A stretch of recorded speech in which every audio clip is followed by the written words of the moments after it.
Yeah, people, enter the woods at your own risk because the boys are here.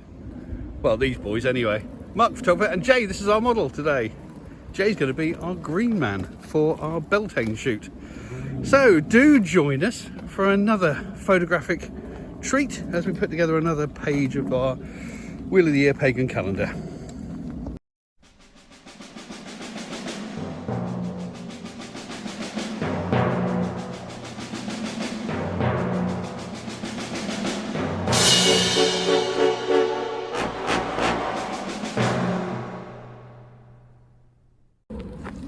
We're now wandering through these wonderful woodlands, and they're ancient woodlands. I mean, some people have called them sort of what's left of the old Saxon forest, but it's all beech and hazel, and there's a little bit of oak in here, but it's mostly beech and hazel. And the trees are huge, they're really old. Oh, the glade there, yeah, it's nice, isn't it? I know you really want a bit more woodland. You're quite wedded to that stick now, aren't you, Jay? I am. I might steal it. It's the Viking in you, it's the Viking in you. He's already told me he spends half his time in Norway. Yeah, I quite like that. So you reckon around that crooked stem, light coming through? Yeah. I mean, you're the one who's got to manage the light here.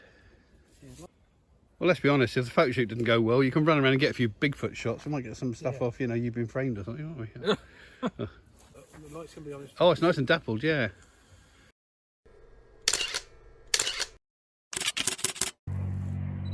So here's Jay, our green man. He's looking pretty damn good, I must say. Get filthy. What is going on here? You got your clothes off already?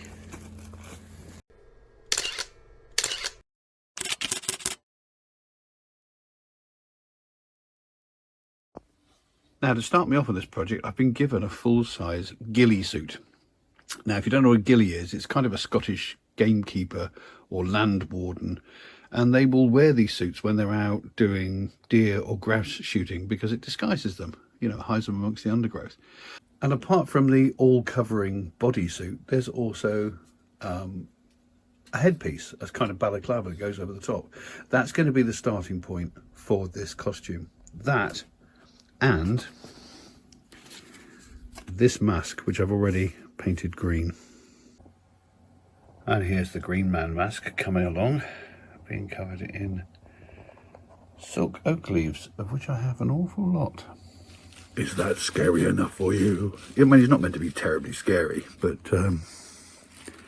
yeah, I think that works. So what is Beltane, and why did we dress Jay up in that extraordinary costume? Beltane falls on or around the 1st of May, May Day, and it's a celebration that the hardships and privations of winter and spring are now over, and we can look forward to the bounty of summer and, you know, autumn afterwards and the harvest. And there's an awful lot of songs that are sung at festivals all around the country at this time, all about summer is coming in, winter's gone away. Certainly if you ever go to Cornwall, where I come from originally, you can go to watch the Mayhorns in Penzance, where a giant crow called Ned goes along the streets with people blowing horns to welcome the summer in. If you go to Padstow, you can see the extraordinary obios, these stylised horses, tourney horses, bowling through the streets, and the people are singing a song about, you know, summer is coming in. And my hometown of Helston has a festival called Folklore Day, where people wander around the streets very early in the morning singing something called the Hallan Tow.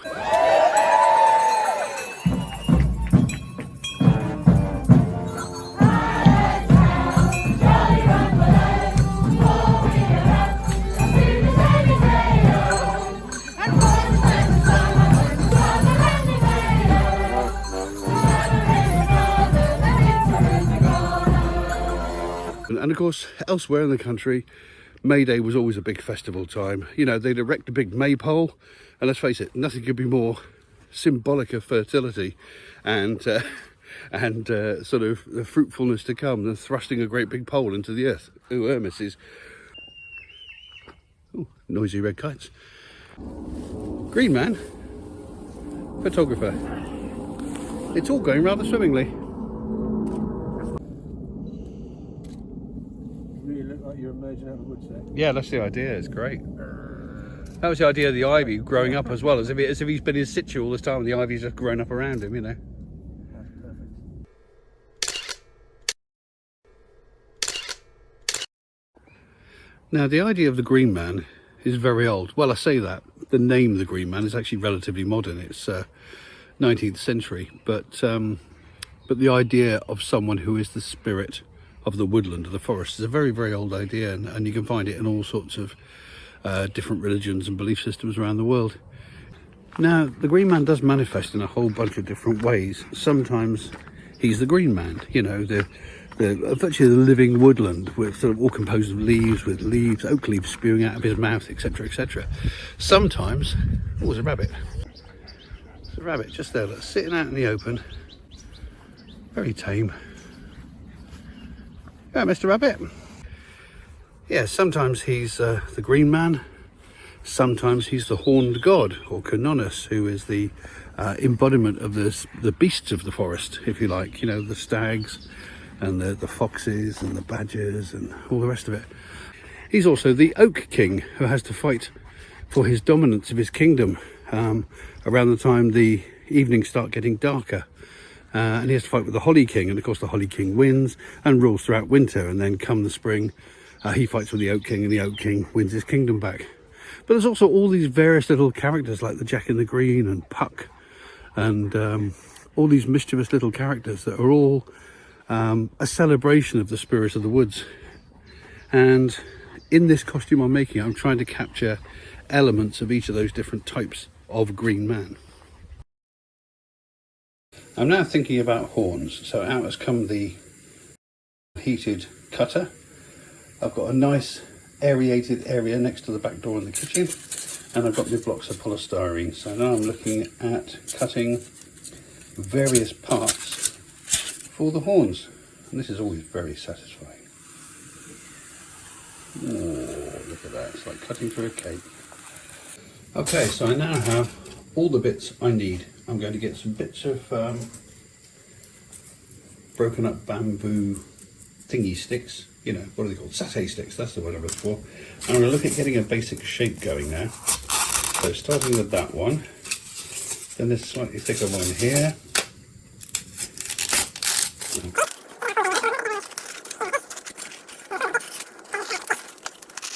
This might give you a sense of the horns, even though they haven't got the twists in there at this point. I'm now going to glue these together, and then I'm going to use the hot wire to shape them a little bit more. Then I'm going to wrap them in masking tape, and then we'll move on to the actual detailing. So I'm cutting some strips of foam and putting a wavy edge on one edge, and then sticking them in coils around the outside of the horn to get that kind of ram's horn effect. I'm now using some heat and the non-blade part of a knife to put some texture into the foam.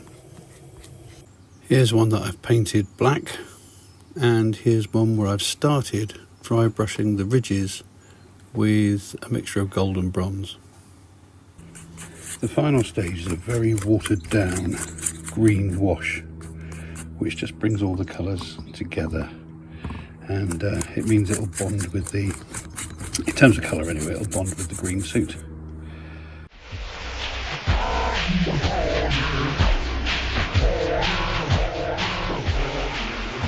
And here is the Green Man headdress ready to go.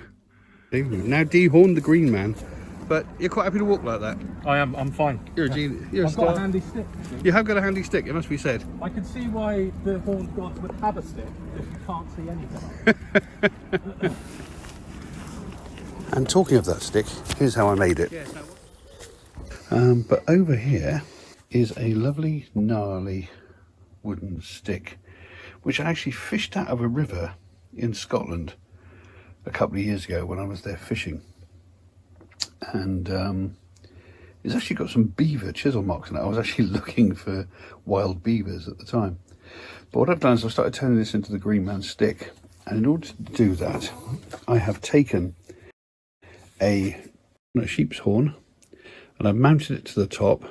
I've then used milliput, which is a 2-part epoxy sculpting material, to join the two together. And I'm now in the process of blending the colours. Early days, but it will look fairly seamless, going from black down to that lovely creamy wood. Well, the blending is looking a lot better now. Nearly there. All across the UK, they hold May fairs and May Day celebrations and village fetes, and they'd quite often elect a May Queen. You know, some young girl, some maiden, to represent the new year, you know, and the burgeoning of new life. She's a kind of leftover from the days when people saw the earth as a kind of gigantic womb, you know, a place where all life springs from. I mean, we talk about Mother Earth still to this day, don't we? And so this Lady of the Flowers, this May Queen, will be celebrated and decorated and crowned. Now, at the same time, people would often dress up as Robin Hood, and Robin Hood and the May Queen, the Lady of the Flowers, would sort of form a couple. And this has puzzled a lot of people, but Robin Hood's a very interesting character. There's no really good evidence that Robin Hood even existed, although there are a few claimants to it. Certainly, if he did exist, he was probably a Saxon, and his exploits took place a long time before the period it's often set for films, you know, around the time of King John and King Richard away at the Crusades. And chances are he is a romanticised version of the poachers that were operating after the Normans arrived here in 1066, because the Normans parcelled up Great Britain into tracts of land and gave it to all their dukes and their barons as sort of presents. And suddenly all this land which had been open to the British public, to the commoners, was suddenly fenced off. It's now private land.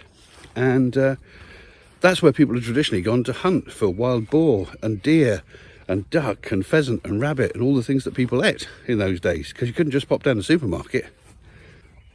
So what happened, of course, was people who needed food found ways to get it, and the poacher was born. Incidentally, the word poacher comes from the French pocher, to pocket. It means to, you know, to hide things around your person, to pocket things, to steal things. And these poachers became folk heroes because they were quite literally stealing from the rich to give to the poor. In this case, it was the form of food. It was in the form of protein and meat. And because sometimes they seem to have a sort of magical ability to get into places, steal this game and then escape again, you know, almost like some spirit, they kind of became welded and fused and mixed together with these old stories of these mythical beings that lived in the woods, these Jack and the Greens, these Robin Goodfellows.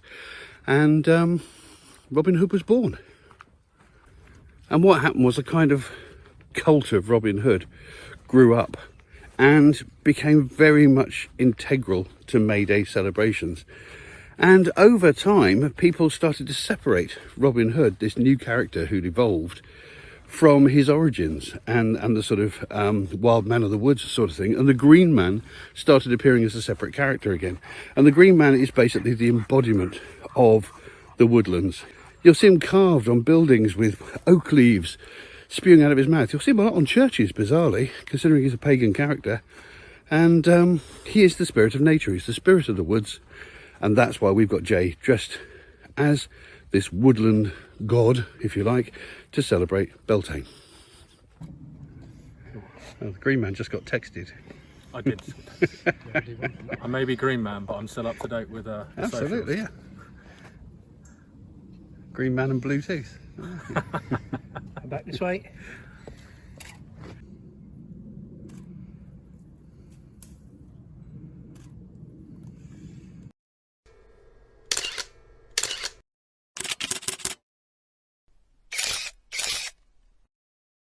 I think that's it. I think we're just about done, aren't we? Fantastic, another one in the can. So I'm gonna go find some people walking their dogs now. And that's it for another shoot. Toodle-pip. If you've enjoyed this video, then please consider subscribing. Or click on some of these links to look at some of the other videos on the channel. Or press the like button. Or leave a comment. It would be lovely to hear from you. Any combination of those four things would be wonderful. Thank you very much.